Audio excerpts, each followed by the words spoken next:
Bonjour à toutes et à tous et bienvenue sur ma chronique La gastronomie par Damien.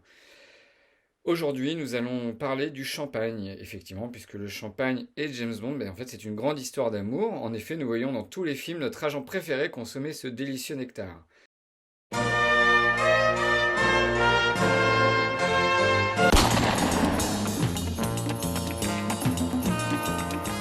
Mais pour commencer, nous allons regarder un petit peu d'où vient le champagne.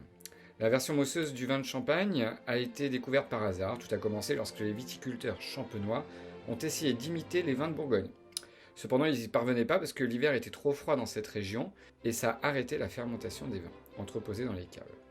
Le climat froid permettait aux cellules de levure dormantes de se réveiller de nouveau au printemps et à recommencer à fermenter, provoquant la libération de gaz carbonique qui s'échappait du vin dans la bouteille. Dans un premier temps, les bouteilles étaient fragiles, puisqu'en fait c'était les mêmes bouteilles que vous pouvez retrouver dans les vins du Val-de-Loire ou dans les vins de Bordeaux. Donc en fait, comme il y avait beaucoup de gaz, ça faisait de la pression et elles éclataient. Mais certaines bouteilles arrivaient à survivre à ce désastre et donc du coup en fait le gaz carbonique se mélangeait au liquide et ça faisait un vin mousseux. Dom Pérignon, oui, vous avez bien entendu, Dom Pérignon, celui même qu'il ne faut pas consommer à plus de 3 degrés selon 007 dans Goldfinger. Why, you... There's another in the fridge.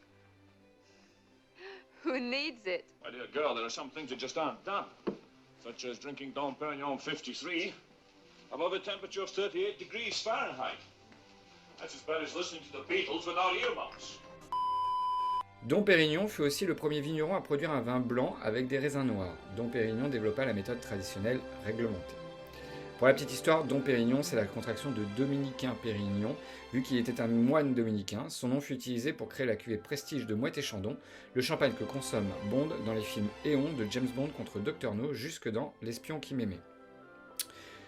Le Bollinger fut consommé par 007 à partir de Moonraker jusqu'à aujourd'hui. Même s'il consomme du Bollinger dans Vivre et laisser mourir, mais ça c'est de façon assez anecdotique. La maison Bollinger fut fondée en 1829 par Paul Renaudin, Jacques Bollinger et le comte Athanase de Villemont. Le Bollinger est une des dernières grandes maisons de champagne indépendantes. James Bond a bu la spéciale cuvée non millésimée, la grande année millésime. Le principal cépage du Bollinger, c'est le pinot noir, environ 60%, le reste étant du chardonnay. Le cépage, pour ceux qui ne le savent pas, ce que c'est la variété de raisin utilisée. Pour ce qui est du champagne utilisé dans la littérature, James Bond aura une consommation beaucoup plus variée. Bollinger n'apparaîtra que dans Les Diamants sont éternels. Le Dom Pérignon n'apparaîtra que dans Moonraker.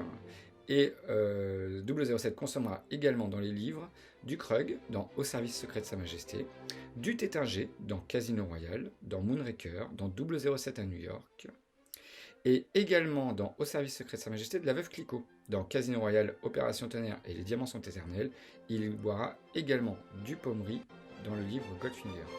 Vous remarquerez que James Bond a des goûts bien variés en termes de champagne. Dans la littérature, bien entendu, dans les films, les contrats publicitaires ont obligé James Bond à consommer uniquement depuis Moonraker du Bollinger. Le Bollinger reste une très bonne et une excellente maison de champagne. Si vous avez des questions, n'hésitez pas à me les poser. Abonnez-vous à notre page, donc sur la page YouTube Planète 007 Live.